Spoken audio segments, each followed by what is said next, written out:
бесстрашно страну защищать от врагов. Вороватый котенок, однажды узнав, что у нас из чулана куда-то бесследно пропала сметана, тихонько сказал своему я котенку, уйдя из чулана подальше в сторонку: послушай, шепнул я, в чулане разбой, там мыши, и дело теперь за тобой. Ты должен, котенок, всех этих мышей прогнать из чулана как можно скорее. Конечно, все мыши, едва увидав котенка, спасаться помчались стремглав, забились то в норы, то в дыры, то в щели, и там еле живы от страха сидели. На луга, детвора, пусть от вашего смеха, пения и гамма улыбнутся усталые, добрые мамы. Да и вам позабыть про печали пора. Там цветы по раздоле лугов и полей разбежались цветы, убегая во враги. Там нарциссы, гвоздики, там алые маки, как похожи они на улыбки детей. Это ветер струится, послушай, замри, приглядись, сколько щедрости в солнечном свете. В пестрых шапочках пляшут цветы. Это дети, дети матери ласковой нашей земли. Они с детьми погнали матерей, и яму рыть заставили осами. Они стояли кучка дикарей и хрипло смеялись голосами. У края бездны выстроили в ряд бессильных женщин, худеньких ребят. Пришел хмельной майор и медными глазами окинул обреченных. Мутный дождь шумел в листве соседних рощ и на полях, одетых мглою. И тучи опустились над землею, друг друга с бешенством гоня. Нет, этого я не забуду дня, я не забуду никогда, вовеки. Я видел, плакали, как дети, реки, и в ярости рыдала мать-земля. Своими видел я глазами, как солнце, скорбное, омытое слезами, сквозь тучу вышла на поля.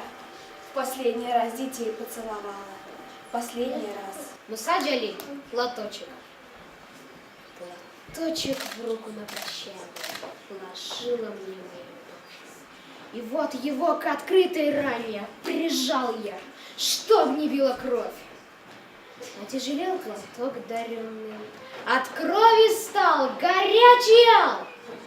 Платок, любовью озаренный, ослабил боль и кровь.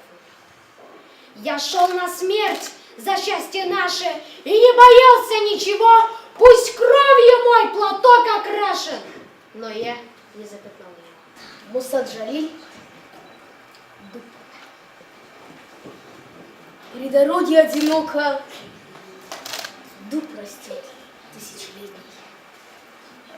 На траве зеленой стоя до земли, склоняя ветви.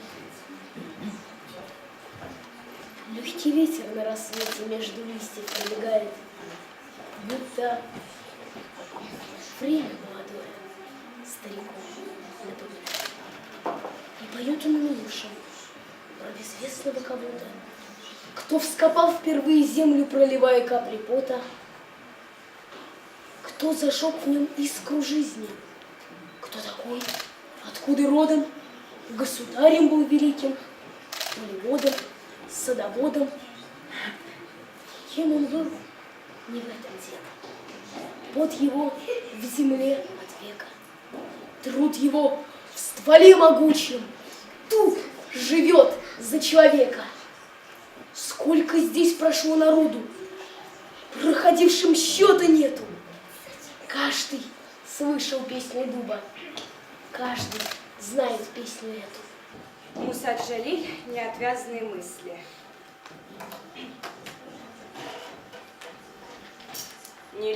смертью я, наверное, умру. Меня задавит стужа, голод, ши. Как нищая старуха я умру, замерзнув на нетопленной печи. Мечтала я, как мужчина, умереть в разгуле ураганного огня. Но нет, как лампа синим огоньком мерцаю, тлею. Миг, и нет меня. Осуществлением моих надежд, победы нашей не дождался я. Напрасно я писал. Умру, смеясь. Умирать не хочется, друзья. Уж так ли много я на свете жил? Уж так ли много дел я совершил? Но если б продлилась жизнь моя, прошла бы она полезней, чем была. Знаю, в песне есть твоей, Джигит, пламя и любовь к родной стране. Но боец не песней знаменит. Что, скажи, ты сделал на войне? Стал ли ты за родину свою в час, когда пылал великий бой?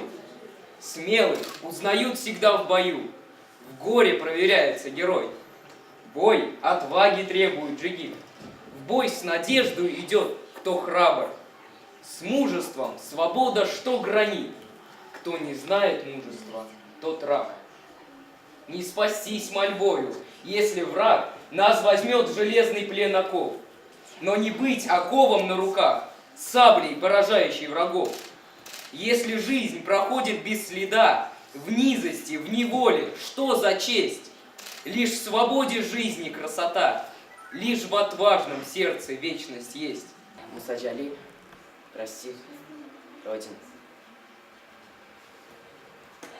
Прости меня, твоего рядового, самую малую часть твою. Прости за то, что я не умер смертью солдата в жарком бою. Кто посмеет сказать, что я тебя предал? Кто хоть в чем-нибудь бросит упрек? Волхов, свидетель, я не струсил, пылинку жизни моей не берег. В содрогающемся под бомбами, обреченном на гибель кольце, видя раны и смерть товарищей, я не изменился в лице. Пылинку не выронил я, понимая, дороги отрезаны, слышал я, беспощадная смерть считал секунд моего бытия. Я не ждал ни спасения, ни чуда, к смерти взывал: приди, добей, избавь от жестокого рабства, молил медлительную: скорей! Не я ли писал спутнику жизнь? Не беспокойся, писала жена. Последняя капля крови камня, на клятве моей не будет пятна. Мы сквозь ресницы все еще смеемся, друг к другу глядя в жаркие зрачки. Друг другу любим, но не признаемся в любви своей. Какие чудаки! Я все еще влюбленными глазами ловлю твой взгляд, слежу твои мечты. Меня одолевает это пламя. Скажи по совести, как терпишь ты? Лишь взглянешь ты, и верно из кокетства ты неприметно мне грозишь в ответ. Ну и шалунья, ну и молодец ты. Будь счастлива, живи 100 000 лет. Ну как дела твои, Муса? Чудесно, отвечу я, и кончен разговор. Глаза лишь говорят, что сердцу тесно, что мы решились речи с неких пор. Твой взгляд, как дождь в засушливое лето, твой взгляд, как солнце в пасмурный денек, твой взгляд, весенний вешний праздник света. Лишь взглянешь ты, и я не одинок. всем сердцем соколиным, всей душой, да в клятву верности народу, он на плечо повесил автомат, сел на коня, готов к походу. И там, где он прошел, был ворог смят, валились пушки, танки тлели. Откуда эта сила и огонь в его как будто слабом теле? Как знамя, верность Родине подняв, джигит прошел огонь и воду. Ни автоматом, ни конем силен, а клятвою своей народу. Я не знаю точной даты моего появления на свет. Да подлинно известно лишь то, что это было во время войны. Гибли люди, разрушались семьи, распадались любимые. Дороже человеческой жизни была лишь только вера в победу и надежда на лучшее. О моем появлении на свет не знал никто, кроме одного человека, моего отца, Мусы Джалиля.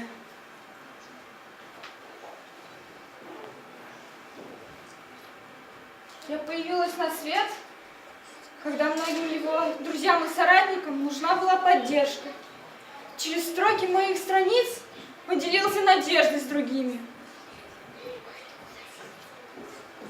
Вы спросите, сколько мне лет? Моя жизнь 62 года, подаренных мне моим отцом. Мои года — это стихи и поэмы, написанные им в грусти, радости, но самое главное — в любви и надежде.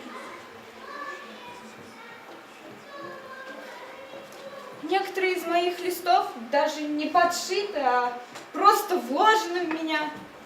Стихотворения написаны разными чернилами и карандашами. Но все они впитались в мою плоть так, чтобы я могла жить. Со временем я узнала, что у меня есть сестры, другие тетради. С виду мы все очень разные. Я написана по-арабски. Одна из моих сестер латиницей. Но тем не менее все мы дочери Джалили и дорожим друг другом. Мы надеялись, что благополучно вернемся на родину вместе с отцом. Он не хотел нас разлучать. Но так вышло, что мы разминулись. Авторское стихотворение Муса Джалиль. Ты стойким был в часы смертельной казни. Отвагой до краев твоя душа полна. Для нас, для всех твоей судьбе причастной есть истина, что всех сильнее всегда. Ты дал нам жизнь, отдав свою в победу, ты подарил нам волю, отдав свою взамен. В наших сердцах ты жив, я верю в это, я думаю, когда-нибудь прозреет мир. Увидит он, что благо для народа, уверует, что нас спасет любовь. Не та, что мы коверкуем по свету, а та, что наши души просветит добром. Мы вспомним слово. Слово — это верность. Давно ее уже никто не признает. За что мы боремся и что мы ищем где-то, если весь рай и ад в тебе самом? Любовь для нас спасением согрета. Спасибо вам, что сберегли наш дом. Будем мы нести победы знамя, победа над собой и над своим врагом. Муса Джалиль, великий сын народа. Но достаточно ли много я знаю о поэте? Смогу ли я передать необычайную силу его души? Да, неописуемая сила, поддерживающая в герое спокойствие и помогающая сохранять ясность ума в самых неожиданных и ужасных обстоятельствах. Эх, мысли мои, как же вас много! Столько вопросов, на которые хочется получить ответ. А тосковал ли Джалиль, увидев, как высоко и на воле летают птицы? Так бы и полетел бы к родной земле и к дорогой дочке Чулпан. Ах, если бы были крылья, если был бы он на воле, если б не было войны, ведь любовью к тебе навсегда, на века. Вся душа моя полна, признается дочери любящий отец. Чулпан – чистейший неиссякаемый источник его лирических переживаний. Не удалось им вновь увидеться. Ее близкий, дорогой для нее человек уже никогда не придет, не поласкает ее, не покачает на ножках, не расскажет ей интересные сказки. Но отец погибает, выполняя приказ народа. По велению сердца и народа Джалиль зажигает огонь в своих бессмертных песнях. Друга лелеяла песня простая, песня врага побеждала не раз. Поэт не одинок, с ним его песни.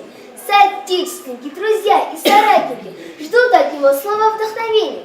Кладя руки на плечо друзей, поэт произносит пророческие предположения. Быть может, наша кровь, что здесь прольется, прекрасного бессмертия исток. Снова и снова, с замиранием сердца, читаю его стихи, листаю страницы мавритской тетради и словно знакомлюсь с летописью о жизни поэта. Сколько в них огня и любви, сколько свободы! Вот в чем нуждается поэт, вот чего он пытается достичь всеми силами, вот что он пытается сохранить. Цель-то в жизни в том и заключается – жить так, чтобы и после смерти не умирать. Действительно, поэт продолжает жить в своих бессмертных стихах. Он будет жить в памяти народа, пока будут живы его стихи.